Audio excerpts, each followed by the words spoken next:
आज आपण दुय्यम समूहाचे महत्त्व या विषयावर चर्चा करणार आहोत। यापूर्वी आपण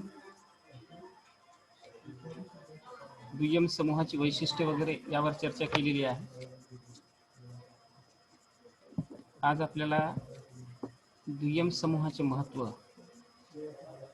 या नवीन मुद्द्यावर चर्चा आज करायची आहे।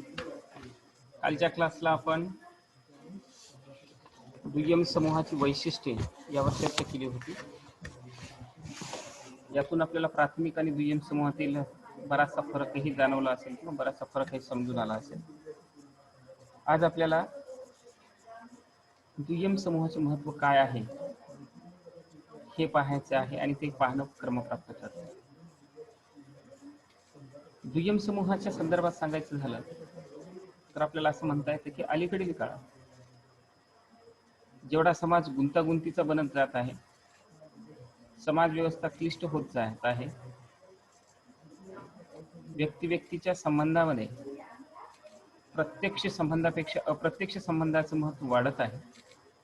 जसं की आज आपण आभासी पद्धतीने भेटत आहोत। तर अशा असणाऱ्या या गुंतागुंतींच्या समाज रचनेमध्ये आणि समाज व्यवस्थेमध्ये दुय्यम समूहाचं महत्त्व हे अधोरेखित होत आहे आणि ते अनन्यसाधारण स्वरूपाचं अधोरेखित होतं। दुय्यम समूहाचं महत्त्व अधोरेखित होण्यामागचं दुसरं एक महत्त्वाचं कारण असं आहे की व्यक्तीच्या ज्या काही आवश्यक गरजा आहेत त्या सर्वच आवश्यक गरजांची पूर्तता ही व्यक्तीला प्राथमिक समूहातूनच होते असं आपल्याला म्हणता येत नाही। कारण का आता अनेक अशा गरजा आहेत व्यक्तींच्या की ज्या गरजांसाठी व्यक्तीला इतरांवर अवलंबून राहावं लागतं, आपला समूह सोडून इतर समूहांवर अवलंबित राहावं लागतं, आपल्या समूहाच्या व्यतिरिक्त लोकांकडून त्या गरजांची पूर्तता ही त्याला प्राप्त करून घ्यावी लागते। नव्हे, अनेक अशा व्यक्तींच्या गरजा आहेत की ज्या गरजांच्या पूर्ततेसाठी दुय्यम समूहाचीच मदत व्यक्तीला घ्यावी लागते, त्याशिवाय व्यक्तीच्या ज्या काही गरजा आहेत त्या गरजांची पूर्तता होत नाही। म्हणून दुय्यम समूहाचं महत्त्व अलीकडील काळात अनन्यसाधारण स्वरूपाचं आहे। जसं आपण पाहतो की शिक्षणाची जी गरज आहे ती कुटुंब या व्यवस्थेतून किंवा कुटुंब या प्राथमिक समूहातून आपली पूर्ण होईल असं म्हणता येईल। एका विशिष्ट अवस्थेपर्यंत अनौपचारिकरित्या आपल्यावर सामाजिकरणाच्या माध्यमातून संस्कार करण्याचं काम, काही गोष्टी शिकवण्याचं काम कुटुंबाच्या मार्फत पार पाडलं जातं। परंतु आपल्याला आवश्यक असणाऱ्या व्यावहारिक ज्ञानाच्या व्यतिरिक्तही किंवा व्यावहारिक ज्ञान आणि जे काही शैक्षणिक ज्ञान आहे ह्या सगळ्या ज्ञानाची पूर्तता ही कुटुंबातूनच होईल असं आपल्याला म्हणता येईल। त्यासाठी आपल्याला शाळा आहे, महाविद्यालय आहे, इतर प्रशिक्षण संस्था आहे, अशा संस्थांमध्ये प्रवेश घ्यावा लागतो आणि आपल्या ज्ञानार्जनाची भूक तिथून आपल्याला शमवून घ्यावी लागते। म्हणजेच काय की व्यक्तींच्या अनेक असणाऱ्या गरजांच्या पूर्ततेसाठी दुय्यम समूहाचे महत्त्व हे अधोरेखित होतं। तर या दुय्यम समूहांचं महत्त्व अधोरेखित करण्यासाठी काही महत्त्वाचे मुद्दे पाहणं अत्यंत आवश्यक आहे। म्हणून हेडिंग लिहा दुय्यम समूहाचे महत्त्व आणि त्या महत्त्वाच्या मुद्द्यांमध्ये काही 5-6 मुद्दे आपण पाहणार आहोत की ज्याच्यातून दुय्यम समूहाचं महत्त्व हे अधोरेखित होणार आहे। त्यातला पहिला महत्त्वाचा मुद्दा आहे व्यक्तिमत्वाचे विशेषीकरण। मुद्दे लिहून घेत चला। व्यक्तिमत्वाचे विशेषीकरण। रोशनी मुद्दे लिहून घेत चल, इकडे तिकडे बघू नको।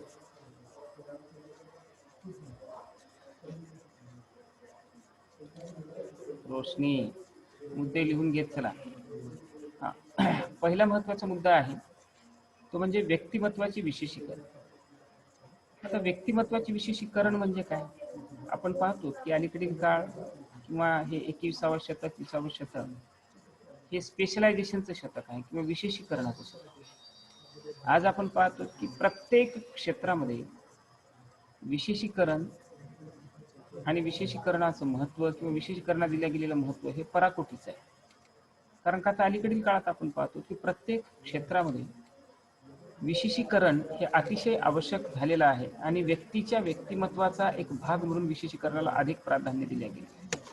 जसं आपण पाहतो की दुय्यम समूहाच्या द्वारेच व्यक्तीच्या व्यक्तिमत्वाचं विशेषीकरण हे घडून आणलं जातं। विशेषीकरण म्हणजे काय? तर स्पेशलायझेशन। एका विशिष्ट कार्यामध्ये विशिष्ट व्यक्ती हा पारंगत असणे म्हणजे विशेषीकरण। जसं आपण पाहतो की एक छोटंसं उदाहरण मी तुम्हाला सांगतो।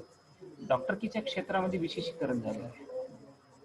आता व्यक्तीच्या शरीराचे अनेक भाग आहेत आणि ह्या अनेक भागांशी संबंधित वेगवेगळे उपचार करणारे डॉक्टर्स आपल्याला वेगवेगळे पाहिजे. एमबीबीएस ही वैद्यकीय क्षेत्रातील नॉर्मल म्हणजे जनरल डिग्रीज आहे, पण ह्या एमबीबीएस बरोबर कोणी गायनेकोलॉजिस्ट असतं, कोणी नेफ्रोलॉजिस्ट असतं, कोणी पेडियाट्रिक्स असतं, कोणी ऑर्थोपेडिक असतं, त्यानंतर कोणी एमडी असतो, कोणी एमएस असतो. तर हे सगळं जे काही आहे, कोणी अनेस्थेसियामध्ये डीएनबी वगैरे असतो, कोणी ईएनटी असतो, कोणी अनेस्थेसियामध्ये पारंगत असतो. तर असं वेगवेगळ्या प्रकारचं जे काही विशेषीकरण आहे हे डॉक्टरकीच्या क्षेत्रात. तर शिक्षणाच्या क्षेत्रामध्ये सुद्धा अलीकडे काळात आपण पाहतो की विशेषीकरणाला फार महत्व आहे. जसं की मी तुम्हाला सोशॉलॉजी शिकवतो, पण मला जर मराठी किंवा इतिहास शिकवायला लावलं तर मला नाही जमणार, कारण का माझं स्पेशलायझेशन सोशॉलॉजी आहे, दुसऱ्या कोण्या व्यक्तीचं स्पेशलायझेशन हिस्ट्री आहे, तिसऱ्या कोण्या एका प्राध्यापकाचं स्पेशलायझेशन पॉलिटिकल सायन्स आहे, मराठी आहे. सांगण्याचं तात्पर्य की व्यक्ती हे जे काही स्पेशलायझेशन आहे किंवा याच्या व्यक्तीच्या व्यक्तिमत्वाचं जे काही स्पेशलायझेशन करण्यात आलेलं आहे ते कोणत्या समूहाच्या माध्यमातून करण्यात आलेलं आहे, तर दुय्यम समूहाच्या माध्यमातून. आपण पाहतो की शाळेमधील शिक्षक असतील, महाविद्यालयातील प्राध्यापक असतील, दवाखान्यातील डॉक्टर्स असतील किंवा वेगवेगळ्या कंपनीमधले वेगवेगळे वर्कर्स असतील, हे सगळे सारखेच काम करणारे असतात का? नाही. उदाहरण एखादी ऑटोमोबाईल्स कंपनी आपण पाहिली किंवा कार निर्मिती करणाऱ्या एखाद्या कंपनीचं जर उदाहरण आपण घेतलं तर तिथे काम करणारे जेवढेही काही कामगार आहेत ते सारख्याच पात्रतेचे आणि सारख्याच विशेषीकरणाचे आहेत का? सगळ्यांना सारखंच काम जमतं का? नाही. कोणाला इंजिनचं काम जमतं, कोणाला हार्डवेअरचं काम तिथं जमतं, कोणी फॅब्रिकेशनचं काम करतं, कोणी तिथलं सॉफ्टवेअरचं काम करतं, आहे ना. त्या कारचे वेगवेगळे पार्ट्स वेगवेगळे लोक बनवत असतात आणि हे वेगवेगळे पार्ट्स वेगवेगळे लोक जे बनवत असतात ते त्यांचं काय आहे? विशेषीकरण. मग हे विशेषीकरण त्यांनी कुठून प्राप्त केलेलं आहे? तर हे विशेषीकरण ITI असेल, IITs असतील, इंजिनिअरिंग कॉलेजेस असतील किंवा इतर महाविद्यालय असतील, अशा सगळ्या संस्थांमधून त्यांनी ते विशेषीकरण प्राप्त केलं. म्हणजे एखाद्या व्यक्तीच्या व्यक्तिमत्वाचं विशेषीकरण हे दुय्यम समूहाच्या माध्यमातूनच घडून येत असते. जसं की एखाद्या व्यक्तीला जर डॉक्टर्स बनायचं असेल आणि ते डॉक्टर्स MBBS नाहीत, अलीकडे काळ आपण पाहतो की एक कालखंड असा होता केवळ आणि केवळ तालुक्याच्या ठिकाणी एखादा व्यक्ती हा काय असायचा? MBBS असायचा आणि तोही कोण असायचा? वैद्यकीय अधिकारी असायचा. आज आपण पाहतो की प्रत्येक तालुक्याच्या ठिकाणी 10-20 MBBS डॉक्टर्स आपल्याला पाहायला मिळतात. एवढंच काय तर यांच्यामध्ये स्पेशलायझेशन ही या डॉक्टरांमध्ये आपल्याला पाहायला मिळते. कोणी MD आहे, कोणी MS आहे, कोणी गायनेकोलॉजिस्ट आहे, कोणी पेडियाट्रिक्स आहे, कोणी ऑर्थोपेडिक्स आहे ना, कोणी त्यानंतर MBBS DCS आहे. वेगवेगळ्या प्रकारचे जे काही डिग्र्या त्यांच्या क्षेत्रातील असतील ते विशेषीकरणाशी संबंधित, त्या विशेषीकरणाशी संबंधित असणाऱ्या डिग्र्या आपण ती डॉक्टर्स घेताना आपल्याला दिसतात. म्हणजे ते काय आहे? विशेषीकरण आहे. मग हे सगळं जे शिक्षण त्यांनी घेतलेलं आहे कुठून घेतलेलं आहे? तर वेगवेगळ्या वैद्यकीय महाविद्यालयांमधून घेतलेलं आहे. आणि वैद्यकीय महाविद्यालय हे कशाचं उदाहरण आहे? तर दुय्यम समूहाचं उदाहरण आहे. म्हणजे व्यक्तीच्या व्यक्तिमत्वाचं विशेषीकरण हे दुय्यम समूहाच्या माध्यमातूनच केल्या जात असतं. जसे की तुमचं महाविद्यालयामध्ये तुम्ही येत आहात, आपल्या महाविद्यालयामध्ये वेगवेगळे डिग्री कोर्सेस चालतात. BA आणि BCOMचे डिग्री कोर्सेस आहेत. पुढच्या वर्षीपासून आपल्याही महाविद्यालयामध्ये BSc हे डिग्री कोर्स चालेल. तर BA हे तुमचं स्पेशलायझेशन. या BA अंतर्गत आणखी वेगवेगळ्या विषयांमध्ये ज्यावेळेस तुम्ही जाल, पुढं परत आणखी स्पेशलायझेशन कराल. BA ही तुमच्या क्षेत्रातील जनरल डिग्री आहे आणि त्यानंतर तुम्ही जे का पदव्युत्तर पदवीचे शिक्षण प्राप्त कराल किंवा पदव्या घ्याल ते तुमचं काय असेल? विशेष स्पेशलायझेशन असेल. जसं की कोणी तुमच्यापैकी MA सोशॉलॉजी करेल, कोणी MA हिस्ट्री करेल, कोणी MA पॉलिटिकल सायन्स करेल. तर MA हिस्ट्री केलेला किंवा MA सोशॉलॉजी केलेला विद्यार्थी परत MA नंतर काय करेल? PhD करेल, नेटसेट करेल किंवा MPhil करेल, अधिक काही संशोधन करेल, त्यामध्ये अधिक अभ्यास करेल. तर ते काय आहे? स्पेशलायझेशन आहे. एखाद्या विद्यार्थ्यांनी MA सोशॉलॉजी केलं, PhD केलं, त्यानंतर सुद्धा त्यांनी स्पेशलायझेशन आहे. त्यात वुमन स्टडी आहे, ट्रायबल स्टडी आहे, त्याच्यानंतर इन्व्हायरमेंटल स्टडी आहे, पॉलिटिकल सोशॉलॉजी आहे ना, हेल्थ सोशॉलॉजी आहे. हे स्पेशलायझेशन आहे. म्हणजे एका सोशॉलॉजी अंतर्गत सुद्धा 50-55 प्रकारचं तुम्हाला स्पेशलायझेशन करता येतं. तर हे सगळं होणं किंवा हे असं सगळं घडून येणं म्हणजे काय आहे? विशेषीकरण आहे. म्हणून व्यक्तीच्या व्यक्तिमत्वाचं विशेषीकरण करण्याची जबाबदारी ही दुय्यम समूहाच्या मार्फत पार पाडली जाते. म्हणून दुय्यम समूहाचं हे महत्त्व आहे किंवा हा एक महत्त्वाचा मुद्दा आहे असं आपल्याला सांगता येतं, किंवा हे या मुद्द्यांच्या माध्यमातून दुय्यम समूहाचं महत्त्व समाजामध्ये अधोरेखित होतं. त्यानंतर पुढचा मुद्दा आहे सभ्यतेचा विकास. आता सभ्यतेचा विकास म्हणजे काय किंवा सभ्यता म्हणजे काय? तर आपल्याला माहित आहे की मानवी समाजामध्ये जे काही भौतिक प्रगती आपल्याला दिसून आलेली आहे त्या सगळ्यांचा समावेश, मानवनिर्मित जी काही भौतिक प्रगती मानवी समाजामध्ये झालेली आहे त्या सगळ्या गोष्टींचा समावेश हा मानवाच्या सभ्यतेच्या विकासात. आणि ह्या मानवाच्या सभ्यतेच्या विकासामध्ये दुय्यम समूहाची भूमिका ही अतिशय महत्वपूर्ण आहे.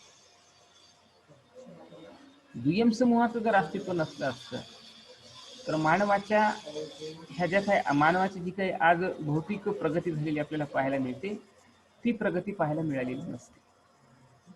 म्हणून व्यक्तीच्या भौतिक विकासामध्ये मानवाच्या सभ्यतेच्या विकासामध्ये दुय्यम समूहांची भूमिका ही अतिशय महत्वपूर्ण आहे. याची काही उदाहरणं मी तुम्हाला सांगतो. आज आपण पाहतो की मानवाला जीवन जगण्यासाठी सुकर जे झालेलं आहे ते मानवाचं जीवन जगणं सुकर होण्यासाठी अधिक चांगलं होण्यासाठी वेगवेगळ्या दुय्यम समूहांची भूमिका ही महत्वपूर्ण ठरली. उदाहरण आपण घेऊ. कल्पना करा जर विजेचा शोध लागला नसता, मानवाच्या सभ्यतेचं ते एक प्रतीक आहे, जर विजेचा शोध लागला नसता तर आज आपण आपल्याला जेवढं जीवन सोयीचं आणि सुकर झालेलं आहे असं झालं असतं का? या लॉकडाऊनच्या कालखंडामध्ये आपण आज आभासी पद्धतीने व्हर्च्युअल क्लासच्या माध्यमातून एकमेकांच्या समोर आहोत. जर लाईटच नसली असती तर आज आपण एकमेकांना अशा स्वरूपात भेटलो असतो का किंवा आपले क्लास सुरू राहिले असते का? नाही. किंवा या ज्या काही दुय्यम समूहाच्या माध्यमातून लागलेला एक नवीन शोध म्हणून आपण पाहतो की इंटरनेटचा जर शोध लागला नसता तर आपलं हे इंटरॅक्शन झालं असतं का? टेलिफोनचा किंवा मोबाईलचा जर शोध लागला नसता तर आज आपण जे काही आपलं कम्युनिकेशन इतकं सोयीचं आणि सुविधाजनक झालेलं आहे, एकमेकांना आपण संप्रेषण अधिक चांगल्या रीतीने आज जे करत आहोत असं संप्रेषण याच्या पूर्वीच्या 50 वर्षाच्या पूर्वीच्या कालखंडात होतं का? नव्हतं. एवढ्या मानवी सभ्यतेचा विकास झाला होता का? नव्हता.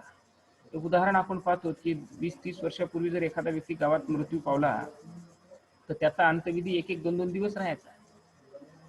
कारण का पहिल्या काळामध्ये 25-30 वर्षापूर्वी 40 वर्षापूर्वीच्या कालखंडामध्ये ही संचाराची साधनं विकसित झालेली नव्हती. भ्रमणध्वनीचा ह्या विकास झालेला नव्हता. टेलिफोन अशी जी माध्यमं होती ही माध्यमं सुद्धा क्वचित प्रसंगी एखाद्या गावामध्ये एखाद्या ठिकाणी असायचं. साधारणपणे फक्त पोस्ट ऑफिसमध्ये टेलिफोन असायचा आणि त्या कालखंडामध्ये एखाद्या व्यक्तीला जर संदेश त्या दुसऱ्या व्यक्तीपर्यंत पोहोचायचा असेल तर अनेकदा हे फोन्स वगैरे लागायचे नाही. तर मग काय करावं लागायचं व्यक्तीला?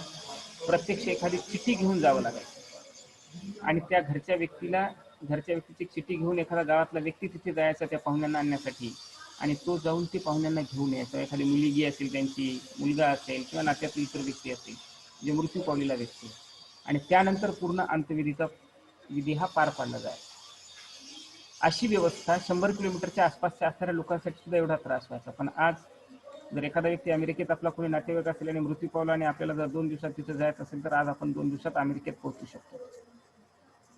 किंवा एखादा व्यक्ती आपला मृत्यू तिथं पावला तर तिथून एखाद्या व्यक्तीचा मृतदेह हा भारतात एखाद्या दिवसामध्ये येऊ शकतो. हे सगळं कशाचं द्योतक आहे? तर सभ्यतेच्या झालेल्या विकासाचं द्योतक आहे. परिवहनाच्या साधनांचा झालेला विकास हा सुद्धा मानवाच्या सभ्यतेचं प्रतीक आहे. मानवी जीवनासाठी सुकर झालेल्या जेवढ्याही काही भौतिक संसाधनं हे विकसित झालेली आहेत ते सर्व मानवाच्या सभ्यतेचे प्रतीक आहे, मानवी सभ्यतेच्या प्रगतीचे प्रतीक आहे. आणि या सर्व मानवी सभ्यतांच्या प्रगतीचे जे काही प्रतीक आहेत हे विकसित करण्यामध्ये कोणत्या घटकांची भूमिका महत्वपूर्ण आहे? तर ती दुय्यम समूहांची भूमिका महत्वपूर्ण आहे. जसे की आपल्याला माहिती आहे राईट बंधूंनी विमानाचा शोध लावला, ग्रॅहम बेलनी टेलिफोनचा शोध लावला, जेम्स वॅटने वाफेच्या इंजिनाचा शोध लावला. आणि हे सगळे जे काही घटक आहेत ते सगळे शास्त्रज्ञ आहेत, हे दुय्यम समूहाचे प्रतिनिधित्व करणारे व्यक्ती आहेत. आणि या लोकांच्या दुय्यम समूहाच्या प्रतिनिधित्वाच्या माध्यमातून किंवा या लोकांनी केलेल्या संशोधनांच्या माध्यमातून मानवाच्या सभ्यतेचा विकास झाला, मानवाच्या एकूणच जीवन जगण्याच्या पद्धतीचा विकास झाला. म्हणजेच भौतिक संसाधनांच्या विकासामध्ये महत्वाची भूमिका कोणी जर पार पाडलेली असेल तर ती आणि ती म्हणजे कोणत्या घटकांनी? दुय्यम समूह. याचं उत्तम उदाहरण तुम्हाला मी आज देतो की आज आपण पाहतो की कोविड-19च्या कालखंडामध्ये, या कोरोनाच्या कालखंडामध्ये अख्खं जग 1 वर्षापासून वेठीस धरल्या गेलेलं आहे. आणखीनही त्याचा म्हणावा तेवढा परिणाम कमी झालेला नाही. पण भारतातील शास्त्रज्ञांनी, वेगवेगळ्या फार्मास्युटिकल कंपन्यांनी त्या कोरोना व्हॅक्सिनचा शोध लावला आणि त्यामुळे मानवाच्या सभ्यतेच्या प्रगतीमध्ये किंवा विकासामध्ये एक नवीन मैलाचा दगड म्हणून ह्या सगळ्या फार्मास्युटिकल्स कंपन्यांकडे पाहिलं जातं किंवा तेथील शास्त्रज्ञांकडे पाहिलं जातं. सांगण्याचं तात्पर्य की हे जे काही लागलेले सगळे शोध आहेत, मानवी सभ्यतेचा झालेला हा जो काही विकास आहे, या सगळ्या विकासांमध्ये जसे की सिरम जे इन्स्टिट्यूट आहे त्यांचे डायरेक्टर्स आहेत आदर पुनावाला, यांची जी काही कोविड वॅक्सिन कोवॅक्सिन निघालेली आहे आणि ह्या कोवॅक्सिननी संपूर्ण भारतभर आपलं नाव गाजवलेलं आहे आणि देशभर नव्हे तर जगभर आज त्या संपूर्ण कोविड वॅक्सिनची चर्चा सुरू आहे. म्हणजे हे सुद्धा कशाचं प्रतीक आहे तर मानवाच्या सभ्यतेचं प्रतीक आहे. भौतिक साधनांच्या घटकांमध्ये झालेला जो काही बदल आणि विकास आहे हे सगळं मानवी सभ्यतेमध्ये येतं आणि हे सगळं दुय्यम समूहाच्या माध्यमातून पार पाडलं जातं. म्हणून तो सुद्धा एक महत्त्वाचा मुद्दा आहे दुय्यम समूहाचा, असं आपल्याला सांगता येतं. त्यानंतर आहे तिसरा महत्त्वाचा मुद्दा आहे व्यक्तीमध्ये जागरूकता निर्माण करण्यासाठी आवश्यक. दुय्यम जे समूह आहे या दुय्यम समूहाच्या माध्यमातूनच व्यक्तीला जागृत करण्याचं काम, व्यक्तीमध्ये जागरूकता निर्माण करण्याचं काम हे केलं जात असतं.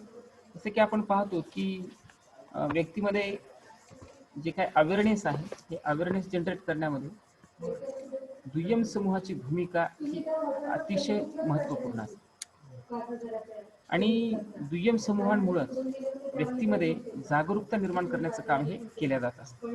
कारण का व्यक्तीमध्ये तार्किक दृष्टिकोन रुजवण्याचं काम असेल, व्यक्तीला तार्किकता व्यक्तीच्या जीवनात आणण्याचं काम असेल, व्यक्तीला बौद्धिकदृष्ट्या कुशल बनवण्याचं काम असेल, व्यक्तीला विवेकी बनवण्याचं काम असेल, व्यक्तीला एखाद्या घटकांविषयीचा सारासारपणे आणि सांगोपांगपणे विचार करण्याची प्रवृत्ती त्यामध्ये निर्माण करण्याची स्थिती असेल, ह्या सगळ्या गोष्टी ह्या केवळ आणि केवळ दुय्यम समूहाच्या माध्यमातूनच व्यक्तीमध्ये विकसित केल्या जातात. जसं की आज आपण पाहतो बाबासाहेबांसारख्या व्यक्तीने म्हटलं होतं की शिक्षण हे व्यक्तीच्या व्यक्तिमत्व विकासाचं सर्वाधिक महत्त्वपूर्ण साधन आहे. कारण का शिक्षणाशिवाय कुठल्याही व्यक्तीचा सर्वांगीण विकास हा साधला जाऊ शकत नाही. म्हणून बाबासाहेब नेहमी म्हणायचे की शिक्षण हे वाघिणीचं दूध आहे आणि तो जो प्राशन करेल तो भुरभुरल्याशिवाय राहणार. याचा अर्थ असा होता की शिक्षणामुळे व्यक्तीला दृष्टी मिळते. आपल्याकडे म्हटलं जातं की शिक्षण हे व्यक्तीचा तिसरा डोळा आहे, ज्ञान हे तिसरा डोळा आहे. कारण का जो व्यक्ती शिक्षण घेतलेला असतो त्याचा जगाकडे पाहण्याचा दृष्टिकोन, समाजाकडे पाहण्याचा दृष्टिकोन, समाजातील घटकांकडे पाहण्याचा दृष्टिकोन हा अधिक सुदृढ आणि विकसित झालेला असतो, तार्किक असतो, विवेकवादी असतो. आणि म्हणून की अशा ह्या सगळ्या घटकांच्या माध्यमातून शिक्षण हे एक माध्यम समजू आपण की जागरूकता निर्माण करण्याचं, आणि शिक्षणाच्या माध्यमातून व्यक्तीला जागृत करण्याचं काम, विवेकी बनवण्याचं काम, बुद्धिवादी बनवण्याचं काम, विज्ञानवादी बनवण्याचं काम, अंधश्रद्धांपासून दूर जाण्याची प्रवृत्ती व्यक्तीमध्ये निर्माण करण्याचं काम हे दुय्यम समूह म्हणून शिक्षण व्यवस्था करत असते. शिक्षण व्यवस्था हे दुय्यम समूहाचं प्रतीक आहे. शिक्षण व्यवस्था हे दुय्यम समूह आहे. महाविद्यालय हे दुय्यम समूह आहे. आणि अशा असणाऱ्या दुय्यम समूहाच्या माध्यमातून व्यक्तीमध्ये जागरूकता निर्माण करण्याचं काम, व्यक्तीच्या व्यक्तिमत्व विकसित करण्याचं काम हे केलं जात असतं. जर दुय्यम समूह समाजामध्ये अस्तित्वात नसले असते तर व्यक्तीचं प्रबोधन घडून आलं नसतं. आज आपण पाहतो की जागतिक पातळीवर जे काही विकसित राष्ट्र आहेत किंवा जे काही प्रगती आपल्याला दिसत आहे, या प्रगतीमध्ये भारताचाही वाटा अलीकडील कालखंडामध्ये आपण पाहतो की तो ठीक आहे. आजच्या स्थितीची आपण स्थिती जरी पाहिली की आर्थिकदृष्ट्या विकासामध्ये भारताचा वाटा नगण्य जरी असला तरी संशोधनाच्या क्षेत्रामध्ये भारताने खूप मोठी प्रगती ही जगाच्या पातळीवर केलेली आपल्याला पाहायला मिळते. जसं कोविड वॅक्सिनचं उदाहरण मी तुम्हाला दिलं की भारतातील असणाऱ्या ज्या काही डॉक्टर्स आहेत, संशोधक आहेत, फार्मास्युटिकल कंपन्यांमध्ये काम करणारे, या सर्वांनी ह्या कोविड वॅक्सिनवर सर्वाधिक प्रथम लस शोधून काढण्यामध्ये आपली महत्त्वाची भूमिका निभावली. इतर देशांच्याही लस आलेल्या आहेत, पण सर्वाधिक प्रभावी लस ह्या भारताच्या आहे. सर्वाधिक कमी आणि एकदम चीप रेटमध्ये किंवा एकदम स्वस्त किमतीमध्ये भारताच्या लसी ह्या निर्माण झालेल्या आहेत. आणि हे सगळं कोणत्या प्रगतीचं द्योतक आहे किंवा कोणत्या समूहाचे उदाहरण आहे तर हे दुय्यम समूहामुळे झालेलं आहे. आज आपण पाहतो की या कोविडच्या असणाऱ्या कालखंडामध्ये शिक्षणाचा प्रचार प्रसार भारतामध्ये बऱ्याचशा मोठ्या प्रमाणात झाल्या कारणाने एवढ्या मोठ्या प्रमाणावर एवढ्या महाभयंकर असणाऱ्या बिमारीवर भारतातील लोकांनी सुज्ञपणे, जागरूकपणे बऱ्याचशा मोठ्या प्रमाणात मात केलेली आपल्याला पाहायला मिळते. आपल्यापेक्षा केवळ 20% लोकसंख्या असणाऱ्या देशांमध्ये आपल्यापेक्षा अधिक लोकांचे मृत्यू तिथे ह्या कोरोनाने झाले, पण भारतामध्ये 130 कोटी लोकसंख्या असताना सुद्धा केवळ 1,54,000 लोकांचे मृत्यू झाले, म्हणजे इतरांच्या तुलनेमध्ये. आणि त्या मृत्यूचं प्रमाण कोविडग्रस्त असणाऱ्या लोकांपैकी 1.44 आहे आणि भारताचा रिकव्हरी रेट हा 96.99 कालची ही न्यूज आहे. आणि हे सर्व कशामुळे झालेलं आहे तर व्यक्तींमध्ये जागरूकता निर्माण झाली, व्यक्तींमध्ये अवेअरनेस जनरेट केल्या गेलेला आहे. आणि हे कोणत्या समूहांच्या माध्यमातून केल्या गेलेलं आहे तर दुय्यम समूहांच्या माध्यमातून केल्या गेलेलं. ज्या काही मीडिया आहे आपण पाहतो की वेगवेगळे ॲडव्हर्टायझेस पाहतो, जाहिराती पाहतो, आणि या सगळ्यांच्या माध्यमातून व्यक्तींमध्ये जे काही अवेअरनेस जनरेट केल्या गेलेला आहे तर हे दुय्यम समूहांच्या माध्यमातून केल्या गेल्या. म्हणून व्यक्तीमध्ये जागरूकता निर्माण करण्यासाठी आवश्यक भूमिका पार पाडण्याचं काम हा दुय्यम समूह करतो. म्हणून ते सुद्धा एक त्याचं महत्व आहे किंवा महत्वाचा मुद्दा आहे असं आपल्याला सांगता येतं. त्यानंतर आहे सामाजिक परिवर्तन आणि सामाजिक प्रगतीमध्ये सहाय्य. दुय्यम समूहाच्या माध्यमातूनच समाजामध्ये सामाजिक परिवर्तन घडून आलेलं आहे. सामाजिक परिवर्तनाची आपण काय व्याख्या करतो? सामाजिक परिवर्तन आपण कशाला म्हणतो? मानवी समाजाच्या सामाजिक संरचनेत आणि संरचनेच्या घटकांच्या कार्यात होणारा किंवा घडून आलेला जो काही बदल असतो त्या बदलास आपण सामाजिक परिवर्तन असतो. तर भारतीय समाजातील असणाऱ्या सामाजिक परिवर्तनाचा जर आपण विचार केला तर 1947चा भारत आणि आजचा भारत जर आपण पाहिला तर आपल्याला खूप मोठा फरक या दोन भारतांमध्ये पाहायला मिळतो. आज आपण पाहतो की भारतीय अर्थव्यवस्था 1947ची भारतीय अर्थव्यवस्था आणि आजच्या अर्थव्यवस्थेचा जर आपण विचार केला तर आपली आजची अर्थव्यवस्था आज बजेट मांडल्या जाणाऱ्या संसदेमध्ये विशाल असणाऱ्या अर्थव्यवस्थेपैकी एक अर्थव्यवस्था, जगातील अर्थव्यवस्थेपैकी एक आपली अर्थव्यवस्था. आजच्या स्थितीला 5व्या नंबरची अर्थव्यवस्था भारतीय अर्थव्यवस्था म्हणून जगात ओळखली जाते, साधारणपणे 193-94 देशांच्या लिस्टमध्ये. तर एवढ्या विशाल काय असणाऱ्या देशाची व्यवस्था जर आपण पाहिली तर 47 पूर्वीचा भारत आणि 47 नंतरचा भारत जर आपण पाहिला तर खूप मोठ्या स्वरूपातलं आमूलाग्र स्वरूपातलं परिवर्तन भारतीय समाजाच्या संरचनेमध्ये आणि समाज व्यवस्थेमध्ये आपल्याला झालेलं दिसतं. आणि या परिवर्तनाच्या माध्यमातून सामाजिक प्रगतीही आपली घडून आलेली आपल्याला पाहायला मिळते. निरंतर आपण पाहतो की दिवसेंदिवस आपली सामाजिक प्रगती ही होत आहे. दिवसेंदिवस समाजामध्ये सकारात्मक सामाजिक परिवर्तन घडून येते आणि हे परिवर्तन प्रगतीच्या माध्यमातून असेल, उत्क्रांतीच्या माध्यमातून असेल किंवा विकासाच्या माध्यमातून असेल, हे दिवसेंदिवस आपल्याला घडून येताना पाहायला मिळतं. आणि हे सगळं कशाच्या माध्यमातून होतं तर दुय्यम समूहांच्या माध्यमातून. न्यायपालिका, कार्यपालिका आणि कार्यकारी मंडळ, न्यायमंडळ आणि कायदे मंडळ हे तिन्ही मंडळ हे दुय्यम समूहाचे उदाहरण आहे. आणि हे तिन्ही मंडळ सक्षमपणे काम करत आहेत. हे तिन्ही समूह सक्षमपणे काम करत आहेत. म्हणून भारतीय समाजामध्ये सामाजिक परिवर्तन घडून येत आहे आणि यथोचितरित्या सामाजिक प्रगतीही साधल्या जाते.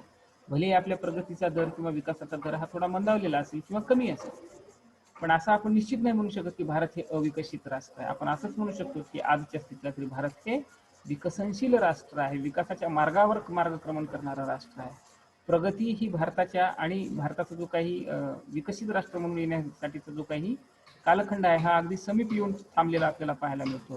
म्हणजे भारत हे विकासाच्या दृष्टिकोनातून विकसनशीलरित्या अधिक गतीने मार्गक्रमण करणारा राष्ट्र आहे. आणि हे कशामुळे होत आहे तर समाजामध्ये स्थित असणाऱ्या ज्या काही दुय्यम संस्था आहेत, दुय्यम समूह आहेत, आणि हे दुय्यम समूह समाजाच्या सामाजिक विकासामध्ये आणि सामाजिक परिवर्तनामध्ये महत्वाची भूमिका पार पाडत आहेत. जसं की आपल्याला माहित आहे की समूहातील सगळे हे जे काही दुय्यम समूहातील सगळे जे घटक आहेत, सामाजिक प्रगती घडवून आणायची असेल तर स्पर्धा आवश्यक आहे, सहकार्य आवश्यक आहे. स्पर्धेशिवाय सामाजिक प्रगती घडून येत नाही. जसे की तुम्हाला जर तुमची प्रगती घडून आणायची असेल तर तुमच्या वर्गातील मैत्रिणींसोबत, मित्रांसोबत तुमची स्पर्धा असते. तुम्हाला वाटायला लागतं की एखाद्या विद्यार्थिनीने किंवा माझ्या मैत्रिणीने जर सोशॉलॉजी या विषयामध्ये 80 मार्क्स घेतले तर मला 85 घ्यायचे. ही जी स्पर्धा आहे ही स्पर्धा तुमची प्रगती घडवून आणत असते. हीच बाब समाजासाठी सुद्धा लागू आहे. आणि समाजामध्ये सुद्धा सामाजिक प्रगती घडवून आणण्यासाठी स्पर्धा आहे, सहकार्य आहे, ह्या सगळ्या ज्या बाबी, संघर्ष आहे, ह्या सगळ्या ज्या प्रक्रिया आहेत, ह्या प्रक्रिया सामाजिक प्रगतीचे किंवा सामाजिक परिवर्तनाच्या द्योतक आहेत.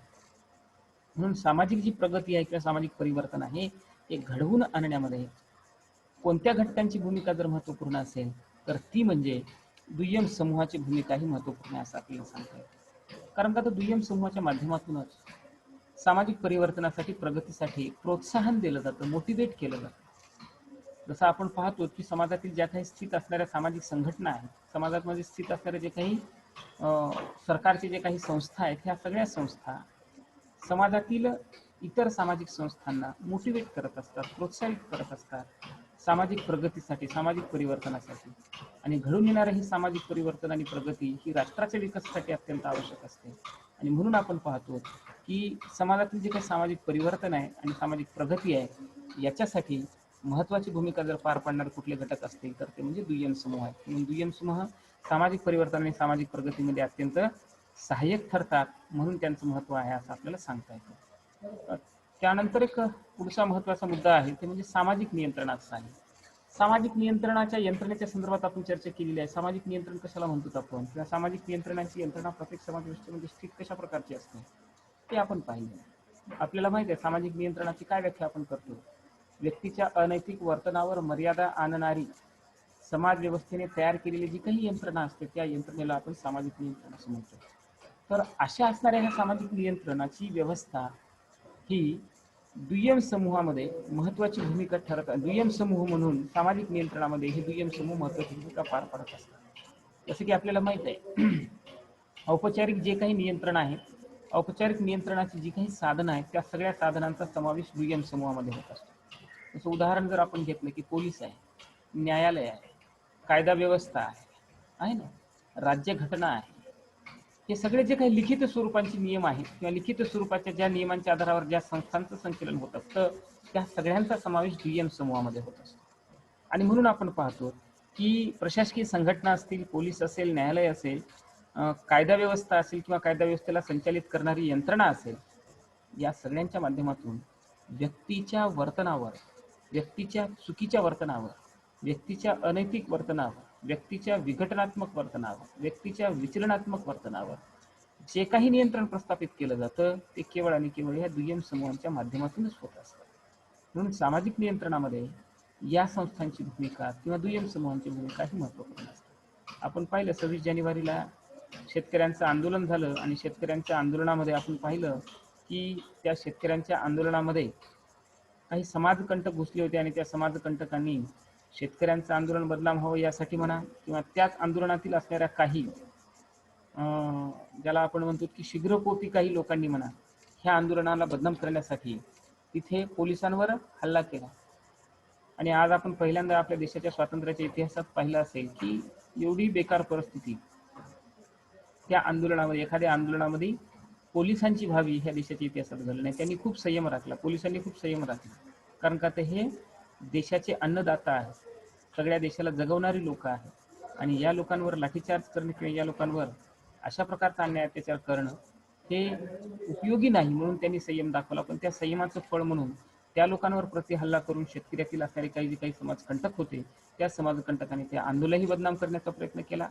देशाच्या इतिहासात तो काळा दिवस गणल्या म्हणून जाऊ लागला, कारण आता काल पंतप्रधानांनी सुद्धा दुःख व्यक्त केलं की 26 जानेवारीच्या दिवशी तिरंग्याचा अपमान होणं ही कोणत्याही देशासाठी स्वाभिमानाची, म्हणजे आपल्या देशासाठी स्वाभिमानाची ती गोष्ट नाही. तर जेव्हा ह्या यंत्रणा कमी पडतात तेव्हा सामाजिक नियंत्रण हे समाजामध्ये राहत नाही. याचं उदाहरण आपण काल पाहिलं. पोलीस यंत्रणा तिथं कमकुवत पडली म्हणून त्या आंदोलनामध्ये गोंधळ झाला, धिंगाणा झाला, दंगल झाली, अनेक साधारणपणे 383 पोलीस जखमी झाले, गंभीररित्या जखमी झाले, त्यापैकी 9 पोलिसांना ICU मध्ये भरती करावं लागलं. आणि हे सगळं कशाचं होतं काय, तर औपचारिक नियंत्रणाची व्यवस्था शिथिल झाली.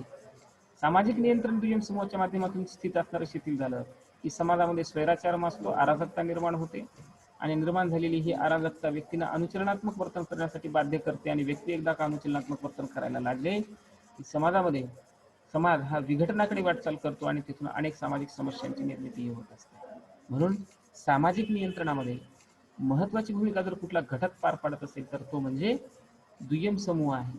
हे जे दुय्यम समूहाची उदाहरण आहेत, प्रशासकीय यंत्रणा आहे, पोलीस यंत्रणा आहे, न्यायालय आहे, आणि ह्या सगळ्या यंत्रणा ह्या समाजातील व्यक्तींवर सामाजिक नियंत्रण प्रस्थापित करण्याचं काम करत असतात. कल्पना करा, भारतामध्ये दुय्यम समूहाचं उदाहरण म्हणून कायदा व्यवस्था जर अस्तित्वात नसली असती तर समाज व्यवस्थेमध्ये स्वैराचार आणि अराजकता ही मोठ्या प्रमाणात निर्माण झाली असती.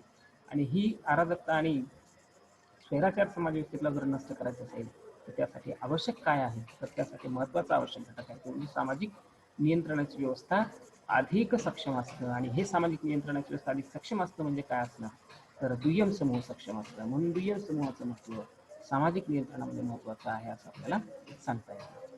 त्यानंतर आणि शेवटचा महत्वाचा मुद्दा आहे व्यक्तीच्या गुणवत्तेचा विकास करण्यास दुय्यम समूह सहाय्यक आहेत. पुढचा मुद्दा आहे, मुद्दे लिहून घेतला, व्यक्तीच्या गुणवत्तेचा विकास करण्यास सहाय्यक. दुय्यम समूह हा व्यक्तीच्या गुणवत्तेचा विकास करण्यास सहाय्यक आहे. कसा, कारण का तर आपण पाहतो की दर्जाची संकल्पना आपण शिकलेली आहे, फर्स्ट इयरला शिकली, माझ्या मते याच्यातच शिकणार आहोत. पुढचा मुद्दा आहे आपण 11वी-12वीला सुद्धा शिकलो. दर्जा कशाला म्हणतात, व्यक्तीचं समाजातील असणारं जे स्थान असतं त्याला आपण दर्जा म्हणतो. आणि या दर्जामध्ये आपण पाहिलेलं आहे की दर्जाचे 2 प्रकार आहेत, एक आर्थिक दर्जा आणि दुसरा अर्जित दर्जा. आर्थिक दर्जा हा व्यक्तीला जन्मानुसार मिळत असतो अर्पित दर्जामध्ये व्यक्तीला त्याच्या जातीनुसार, वंशानुसार, धर्मानुसार मिळालेला जो जन्मदत्तपणे मिळालेला दर्जा असतो त्याला आपण अर्पित किंवा प्रदत्त दर्जा म्हणतो. आणि दुसरा जो दर्जाचा प्रकार आहे त्याला आपण अर्जित दर्जा म्हणतो. व्यक्ती स्वतःच्या बुद्धीनुसार, कुशलतेनुसार, सृजनात्मकतेनुसार, बौद्धिकतेनुसार, स्वतःच्या टॅलेंटनुसार जे यश संपादन करत असतो, गुणवत्तेच्या आधारावर जे यश संपादन करत असतो आणि त्या आधारावर त्याला व्यक्तीमध्ये समाजातील मिळणारं जे स्थान असतं ते स्थान म्हणजे त्याचं काय आहे, अर्जित दर्जा. तर दुय्यम समूहामध्ये अर्जित दर्जाला महत्व दिलं जातं. दुय्यम समूहामध्ये व्यक्तीला यश संपादन करण्यासाठी व्यक्तीच्या गुणवत्तेचा विकास साधला जातो. जसे की आपण पाहतो जातीच्या आधारावर एखादा IAS झाल्यानंतर त्या व्यक्तीचं स्थान जातीच्या आधारावर समाजामध्ये निर्धारित होतं का? नाही. जो एखाद्या जिल्ह्याचा जिल्हाधिकारी असतो तो जिल्हाधिकारी, जसं उदाहरण आपण पाहतो की आपल्या जिल्ह्याचे अजय गुल्हाने हे जिल्हाधिकारी आहेत चंद्रपूरचे, तर ते कुठल्या तरी एका विशिष्ट जातीचे आहेत म्हणून त्यांना जिल्हाधिकाऱ्याचं पद दिलेलं आहे का? किंवा बा ह्या चंद्रपूर जिल्ह्यामध्ये तेली आणि कुणबी समाजाची सदस्य संख्या जास्त आहे म्हणून तेली आणि कुणब्यांचा एक व्यक्ती उचलायचा आणि त्याला जिल्हाधिकारी केलं, असं झालेलं आहे का प्रशासनाने? नाही. तर त्यांना IAS ही एक्झाम पास व्हावी लागली किंवा प्रमोटेड होऊन त्यांना IAS व्हावं लागलं आणि तेव्हा कुठं त्यांना ते पद प्राप्त झालं. तर ते त्यांच्या गुणवत्तेच्या आधारावर, त्यांच्या पात्रतेच्या आधारावर, त्यांच्या सृजनात्मकतेच्या आधारावर, त्यांच्यामधील असलेल्या बौद्धिक कुशलतेच्या आधारावर व्यक्ती हा ह्या दुय्यम समूहामध्ये आपल्या गुणवत्तेचा किंवा व्यक्तिमत्वाचा विकास साधत असतो. आणि म्हणून व्यक्तीच्या व्यक्तिमत्वाचा विकास साधण्यामध्ये किंवा व्यक्तीच्या गुणवत्तेचा विकास करण्यामध्ये या दुय्यम समूहांची भूमिका ही अतिशय महत्त्वपूर्ण असते. आज आपण पाहतो की गोरगरीब समाजातील असणारे लोक सुद्धा गुणवत्तेच्या आधारावर शाळा, महाविद्यालय, IITs, IIMs अशा शैक्षणिक संस्थांमध्ये वेगवेगळ्या विद्यापीठांमध्ये, केंद्रीय विद्यापीठांमध्ये शिक्षण घेऊन देशातील सर्वोच्च पदावर विराजमान झालेले आपल्याला पाहायला मिळतात. जसे की आज आपण पाहतो की आपल्या देशातील अनेक व्यक्ती ह्या वेगवेगळ्या पदांवर ज्या विराजमान झालेल्या आहेत त्यांनी स्वतःच्या गुणवत्तेच्या आधारावर या समूहांमध्ये, दुय्यम समूहांमध्ये शिक्षण घेऊन ती लोक वेगवेगळ्या पदावर गेलेली आपल्याला पाहायला मिळतात. आणि म्हणून जसे की उदाहरण तुम्हाला माहित असेल, सगळे जणांनी जेव्हा वेळ भेटेल तेव्हा तुम्ही जरूर एक पुस्तक वाचा. त्या पुस्तकाचं नाव मी तुम्हाला सांगतो. आम्ही आणि आमचा बाप नावाचे एक पुस्तक आहे, डॉक्टर नरेंद्र जाधव यांचं.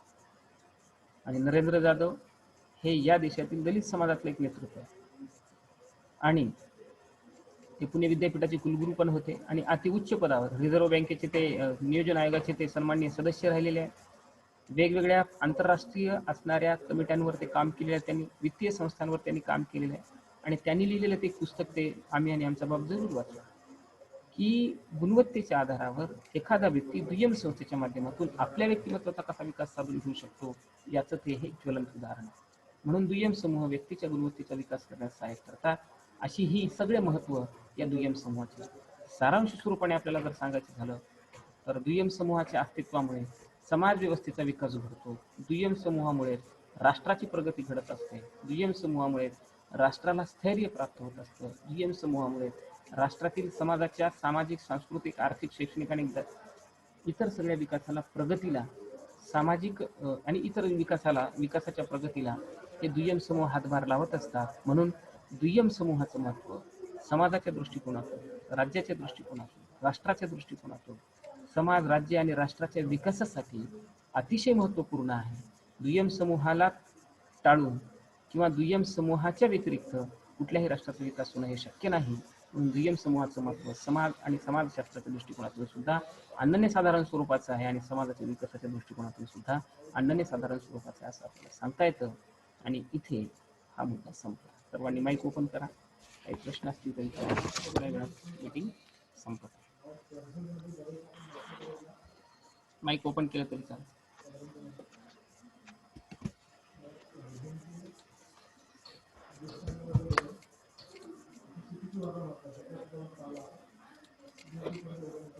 काही विचारायचं आहे? मुद्दे वगैरे लिहून घेत चला. सर शेवटचा मुद्दा सांगा. ठीक आहे, सांगतो. मीटिंग संपत सांगतो ग्रुपवर.